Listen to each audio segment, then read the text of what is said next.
BLINK-182, One More Time, produced by Travis himself. But is it well produced? Well, BLINK-182 is not only my favorite band of all time, but I'm also a music producer with over 10 years of experience. I've done punk bands, I've done pop bands, and I've done pop punk bands. So I guess I know a little bit what I'm talking about. And I'm gonna try to break it all down to you. In this review, first I'm gonna focus on the general production of the album. Then I'm gonna go through each song more subjectively, just pointing out things that I like and that I don't like. And lastly, but you gotta watch to the end, I'm gonna say my general final conclusion and which one is my favorite song. Is this album good? Is Travis a good producer? Let's find out. The production. So every time you go into an album, one of the first things you have to decide is what the sound of this album is gonna be. Is it gonna sound dirty? Is it gonna sound vintage? What is the coating that all these songs are gonna have to make them sound as a cohesive album? I gotta say, in my opinion, the choice was, this is the old Blink with more money, more experience, more production, more technology. This is a super produced, super clean album. They were not afraid to use all the tricks in the book to make it sound mainstream and pop and current. It's super compressed, super auto-tuned, super sanitized. But is that a good thing? Well, for Blink, it is. Blink has always been the most mainstream punk band of them all. Take Off Your Pants and Jacket, for example, at the time was a gold standard for a punk record to sound like. It was the best quality they could get. So for them, nowadays, to push that even farther, I think it makes sense. That way they can update themselves and fit into the current pop market. Now the guitars, of course, they get distorted, right? It's still punk, but they are never pushed too far. They always retain definition and try not to scare casual listeners, you know? This is a Blink album, so it has to be punchy more than anything. And the secret to punchy guitars, so they can add even more punch to the drums and the bass, is not to distort them too much. The more you distort a guitar, the less transients they retain, so if you distort them too much, they can become a little bit mushy. But in this album, they do manage to keep the guitars quite punchy. Although in my opinion, it does get a little boring after some time listening to the record. I think they could have pushed the guitars just a bit more in a couple of moments, like Terrified, you know, just to make them a bit more nasty. I also like how Tom, this time, somehow he conjured his Dude Ranch self and he wrote some pretty Dude Ranch sounding riffs. And I always wanted to know how Dude Ranch would sound if Blink at the time had money to record it better. And they did manage to answer these questions in this album with songs like Anthem Part 3 and Bad News. They're very Dude Ranchy and I really like them. I also appreciate that Tom didn't go to delay heavy on this album like in Angels and Airwaves. I don't really like that side of him too much. If you do, he does go there a couple of times, okay? So don't worry. But these are probably my least favorite parts of the record. The guitars are all quite layered and complex. There's a lot of takes recorded on top of each other. Some are power chords, some are full chords, some are riffs, all kind of enlarging the harmonic contents of these tracks and making them not sound so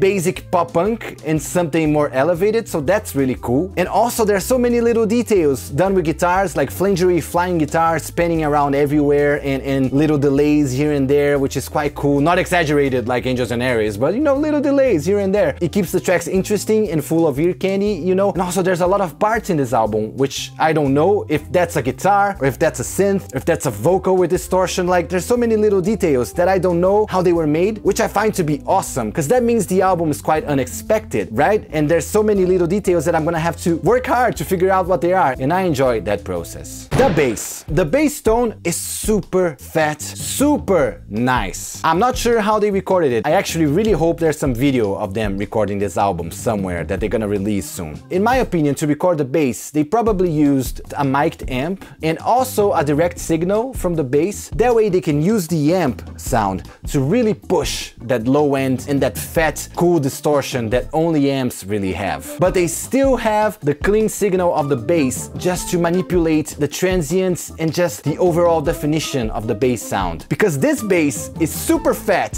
super full of low end, but also super defined and super punchy, which is hard to achieve. If you listen to Blink's old records, you're gonna listen that there's not as much bass in there. That was just not possible or usual 20 years ago. But nowadays they figured it out, and the bass, it's as bassy as a pop track would be. So it's really nice to listen to something that sounds like old school Blink, but with a huge bottom end, if you know what I mean. The same goes for the kick, a super huge, nice low end, which I believe they achieved by using a little sub mic in the kick, but it's also super defined, you know, because they used 2 or 3 mics on the kick to get that super defined but bottom endy kick. But talking about the drums on this album is something that I still haven't decided if I like them or if I don't like them. Obviously, it's Travis. The drum parts are played to perfection. But I'm talking about the drum sound itself. The amazing part of it is how crazy wide these drums are. Like the imaging on these drums are crazy wide. The snare and kick are bang on in the middle where they should be, but they're super focused in the middle, like you barely can listen to them anywhere else in the stereo image. But the toms and the cymbals, they are crazy wide. Sometimes when Travis is playing the toms really hard, it sounds that they're even farther than the guitars, to the sides sometimes. And that is unusual for a pop punk record, let me tell you. And it's also really cool, but it does come with a downside. Because to do that, you must prioritize the closed mics in the drum kit and kind of not give as much attention to the room mics. And that leads to a more pop, larger than life and unnatural sound. Is that a good thing? Honestly, it's subjective. Me personally, I like roomy drums. I like the sound of chaos that drum mics give me in any given room. You know, even if the room is kind of bad, I do like to put room mics in there because it's a unique sound. Every room sounds different, and I believe that plays a big part in drum sounds. But the more roomy the drums are, the less punchy they are. You see, so it's kind of a game here that you have to play when you're mixing these tracks. So they made a choice to make them more punchy and less roomy, and I'm not sure it's a choice I like. But it definitely works in the context of the album. One thing that I do not like at all is that the drums are a little bit too compressed and too hard-hitting in this album. Sometimes they almost sound more like a machine gun than actual drums. It's just ta-ta-ta-ta-ta-ta-ta, all the fills. There's no dynamics. It's just every note at the same level. And I think it gets a bit tiring after listening to the album a bunch of times. I think the drums could definitely be more natural and dynamic. But I think Travis, having worked with all the rappers and pop stars he's been working with lately, I think that's just where he's going towards, you know? It's not really his fault, it's just the choice that he made. And now the vocals. Well, the vocals are super well recorded. Obviously, they're super melodined and auto-tuned as well, which is okay. It's just the sound of vocals nowadays. I have nothing against it. In fact, if you go listen to Childhood and you listen to the specific phrase in I Wanna Know, you can really hear the auto-tune sound in Tom's voice in that bit. But I do think that in that song there was a conscious choice and not an accident, because it does sound cool, but it's most definitely auto-tune. Also, to me, it's very interesting to listen to Tom and Mark sing nowadays. They both had problems with their voices, and they both had to develop better singing technical skills to overcome these problems. So I do believe this is the best they've sang in years. Now the songs. Let me quickly go through each one, because I don't want to make this video super long. It's probably already gonna be pretty long. So if you want me to do a specific production breakdown of one of these songs in this album, let me know which one in the comments down below. And whichever one is the most mentioned down there is the one that I'm gonna use. And I'll do a follow-up video. Anthem Part 3. At first I was a bit put off, because they kind of try to keep that vibe of Anthem Part 2 with the drum hits and the clean guitar. But then it suddenly falls into this dude ranch kind of thing, which I love. But in this song you can already start listening to the machine gun drums kind of vibe that this whole record has. The drums are so strong and so loud. Oh, and there's this little section with a little high-pass guitar that I really like as well. If you ever wondered how you make one of these high-pass guitars, it's literally just this on an EQ after your guitar sound. Super simple. Dance With Me. I gotta say, I don't really like this song, which is weird, because I feel the ole ole ole bit was specifically written for South American crowds. And I am South American, but I think it sounds silly. I don't know. But this song does start a huge trend in this album, which is the songs get better with time. And when it gets to the mid-8 and the endings in this album, they're amazing. They're the best parts. Blink was always great at mid-8s, but Jesus, this album has some amazing middle 8s. Fell in Love. I know this song was meant to sound like a Blink version of a The Cure song, and Robert Smith from The Cure is even credited on it, but I think it falls a bit short for me. And I think the main thing, it's the claps and the na-na-nas. The claps are super weak. They're like...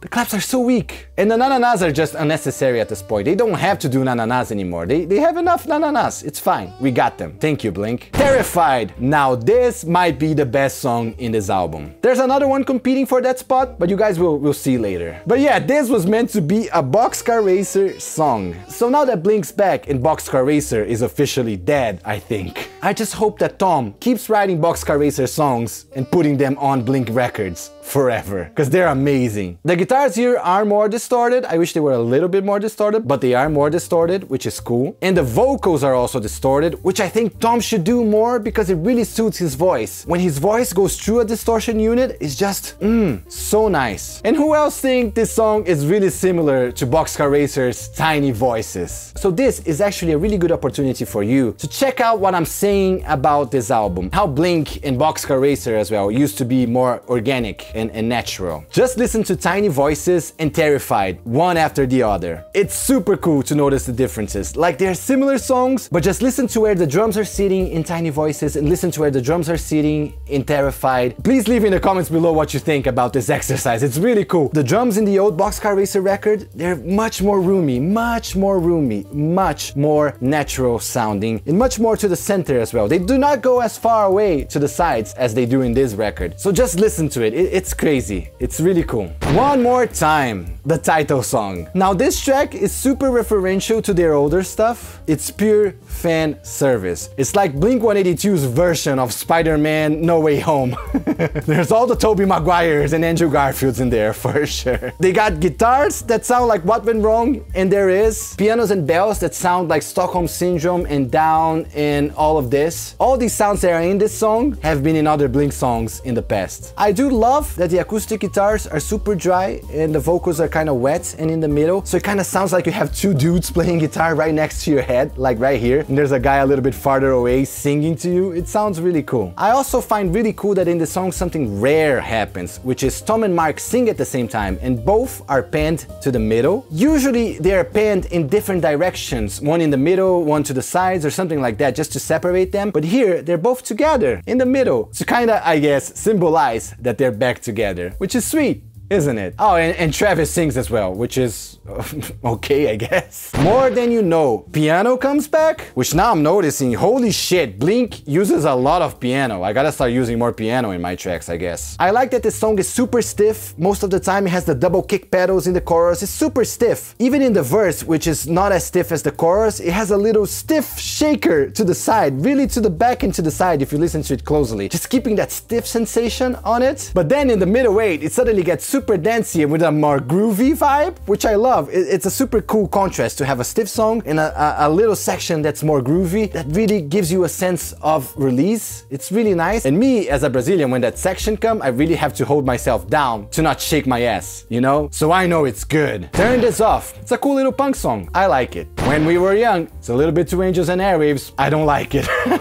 Edging. Maybe one of the worst songs in this album, which is weird because it was the first single. But one thing about it is that, again, it does get better with time. It falls into a super cool mid-8 that's very Blinky and a really nice ending, which really leads me to think that Blink is not half-assing this album, you know? They're doing their best, that they're really pushing the songwriting, and they're really good songwriters nowadays. You can really see how all their decisions are more conscious and more aware, you know? They are doing their best, 100%. You Don't Know What You Got, the new Adams song. On this one, they use a really cool trick to highlight a part of a riff. Sometimes you have a guitar riff, you know, and you want to highlight just one of the notes in that guitar riff. And in this track, they use an acoustic guitar overlaid to the original electric guitar riff to highlight the root notes of that guitar riff. It's really cool. And the chorus on this one is so repetitive, which I love. I love a good repetitive chorus, because repetitive choruses are the choruses that stick in your mind. But it's repetitive, but it also has little subtle changes, you know, in each time he sings the same line. So that keeps it interesting for the listener as well, which is just songwriting 101, really well done, really well done.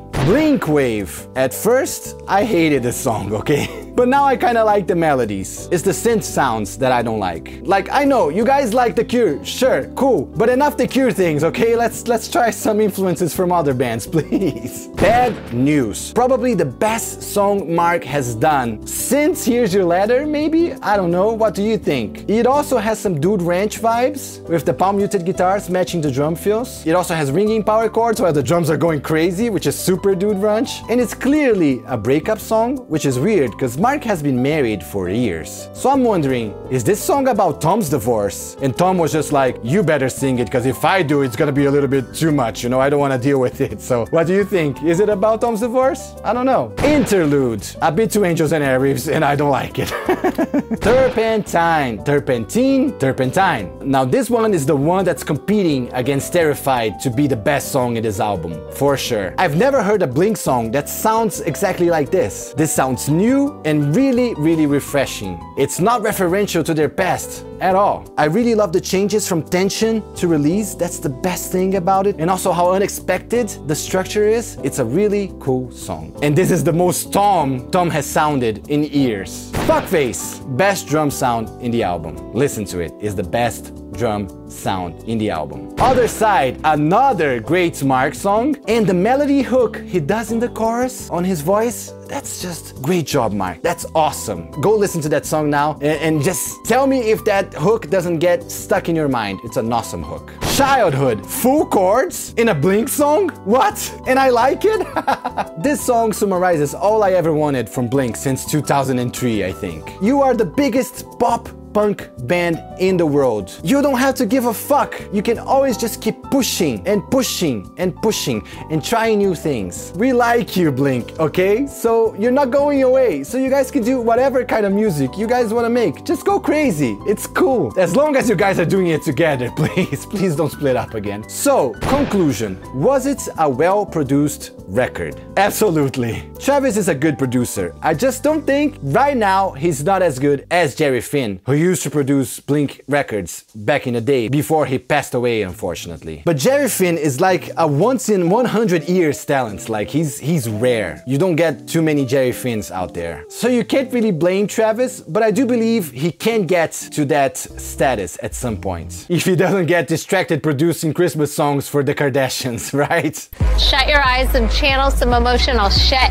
Think deep, close your eyes. I think he's establishing his techniques now as a producer, and he just has to get more comfortable and more free and experiment more and more. Overall, the drum sounds in the record, yes, they're a bit monotonous and there should be more variations across the tracks, you know, but it's effective in achieving ultimate punchiness. Guitars could also be a little bit more experimental at some points. They do get a little bit boring sometimes, but the bass sounds amazing and the vocals sound awesome. It's a super well-made album that I think will please a lot of mainstream and casual listeners. So what is my favorite song? Honestly, at first I thought it would be Terrified, but now listening to the record multiple times, I think it's Turpentine, and it's just because it sounds new. It still sounds like Blink, but it also sounds like something that Blink hasn't done before. What about you? Did you like this album? And what's your favorite song? Let me know in the comments below. And if you like what I do here on this channel and you want me to continue doing it, please press all the buttons around me out there in this world right now that help me. And I see you all next time. Thank you for watching and bye.